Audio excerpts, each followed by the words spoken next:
are super excited to have Dr. Jennifer Dougall with us. She is a first-year assistant professor in our counseling program, doing an amazing job. I was just joking with her. I'm like, "You're almost done with your first year. How's that feel?" It feels great. Yes, it's a big milestone. Yes. For those who have sat on the other side, we don't realize that as faculty, like that first year is like, okay. And then it's after that that you're like, all right, I think I can do this. I think I can. I think I can. Right. Yes. So we are excited to have you with us today. After we're done, then I'll just wish everyone a wonderful Easter celebration. But to get us started, why don't you tell us a little bit about yourself? Well, long, long ago, no. In a galaxy far away. I was gonna say, Same Star thing. Wars, yes. Can see the plates lighting up. Yes. So I grew up in a rural area, similar to Ashland, in a farming community.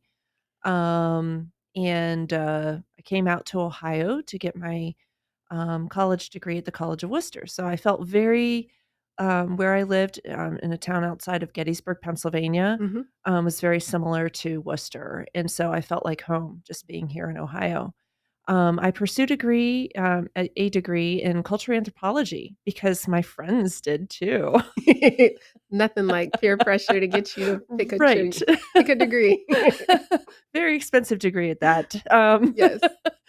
But I did work in the realm of cultural things afterwards, but decided to pursue something I felt like becoming a healthcare professional. Mhm. And I went from interest in nursing, which didn't really hit me in a scientific way, to really loving my psychology class. So I pursued my degree in counseling and took it further to get my PhD because I was still hungry to learn Yeah. and have knowledge. So I have had my foot in the door of teaching Mhm. throughout most of my life of an adjunct, and then also being a professional clinical counselor. Mhm. And I've worked in different realms in the hospital setting, intensive outpatient, to having my own private practice at the Mhm. hospital. So that was interesting. And, many of these steps along the way, I think were really directed by God because I would Yeah. not have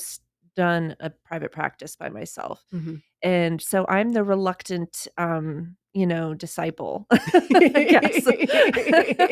I can feel that. I feel that even in like every step that the Lord has brought me. I'm like, oh wait, this is what we're doing. Didn't know we were doing this. Yes. Yeah. Yeah. Yeah.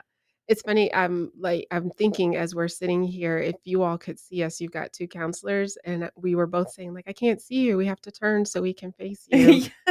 because that is part of the training, like, I can't not see you when I'm talking to you. So if my sound goes in and out, that's why, because I keep trying to look at Jen, and we're trying to move the mics, but it's not happening well. So leading right into that, what is it that you do here at ATS? So, I am assistant professor, so I am the new professor on the scene. So, as I Mhm. mentioned, I've done adjunct work and done other things in my former career, in some educative, psychoeducational based things for students. But here, so I'm diving into the clinical mental health, program here at the seminary, and I really feel like it's a nice blend because even back in my early training, as a young counselor going into the program, we had to take our career testing. Mhm. Yeah. Mine came up number 1, become a minister. Ah, Number 2 was counselor. okay. So, I always told my husband I wanted to get back, Mhm. get an extra degree, which makes him wanna faint. But I feel that too. but I feel like this is a good, compromise.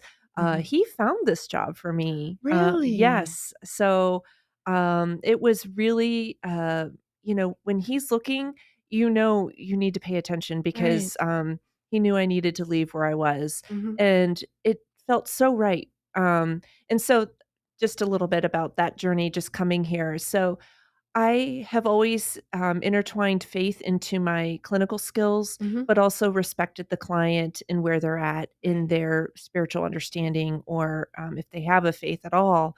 Um, and and and so, but it's wonderful to be able to be with clinicians who are actually weaving that into their preparation. Mhm. And I think that that's, the other part of why it's just exciting to be here, because I have the freedom Mhm. to be able to create the ties of understanding between clinical knowledge and show biblically where that comes from, because a Right. lot of those concepts are biblical, Exactly. and how Christ led his life, Mhm. and how others have learned within the Bible. So anyway, I'm excited, but I still feel like I'm a little bit of an imposter, in the I way. I feel that, I feel that. I think it took me probably about 2.5 years before I was like, "Oh, wait, I have been doing this for a long time." Even before I got into this role, it's just now I have the freedom to fully do that, and so I totally empathize with that. I'm excited. I did not know that your husband is the one that found the job for you. I Yes. need to, like, thank him the next time I see him, 'cause you were such an asset to our team, Oh so gosh. I'm super excited. I hear the things that the students say and the faculty and how easily you fit into the community. So, yeah, I need to give him a big hug the next time I see him. I did not know that. That's wonderful. Wonderful. Oh. Anything else you want us to know before I ask you our last question?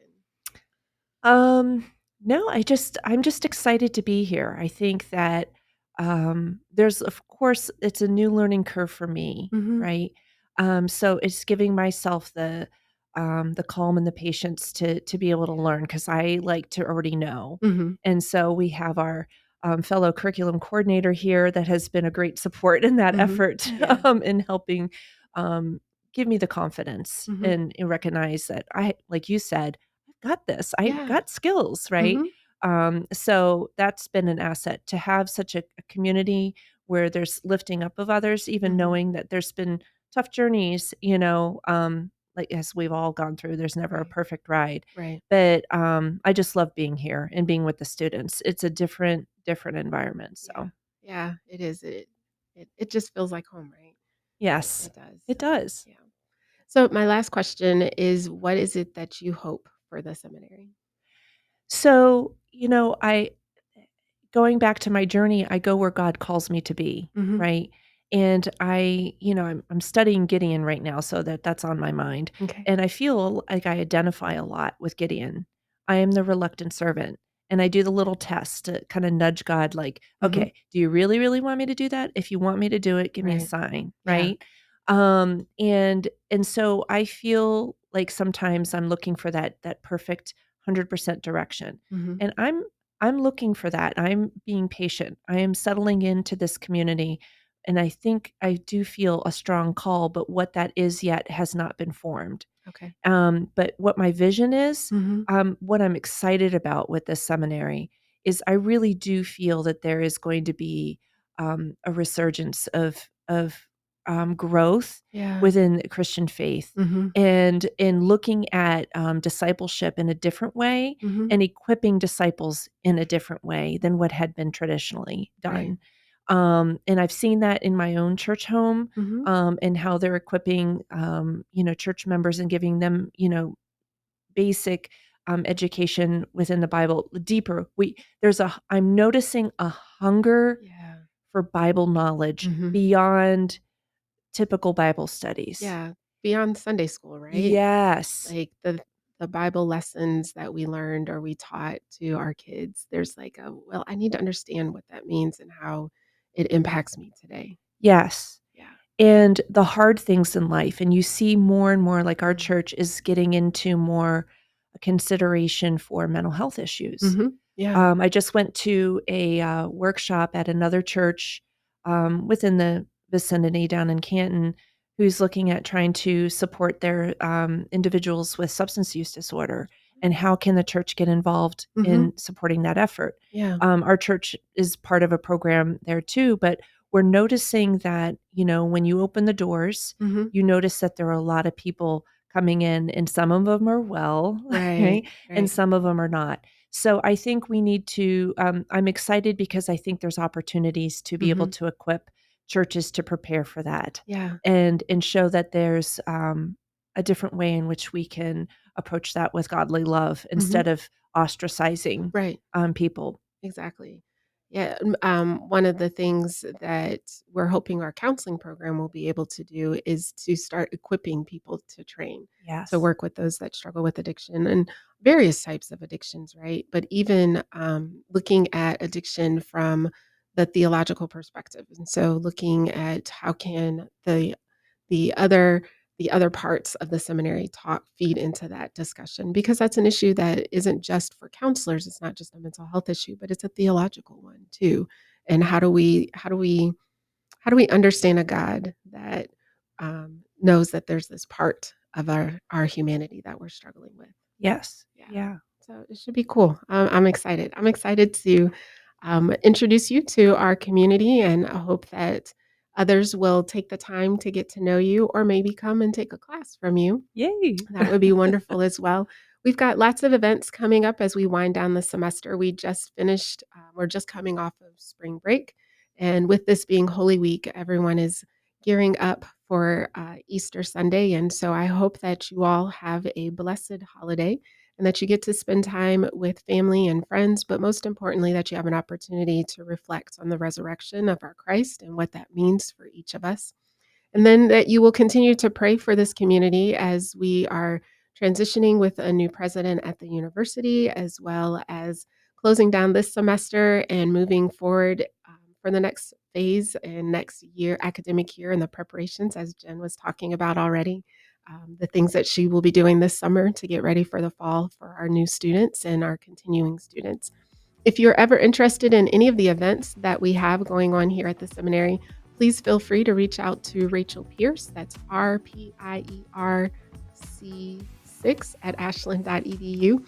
Or you can check us out on our Facebook page or any of our other social media platforms. Thank you so much for listening to us.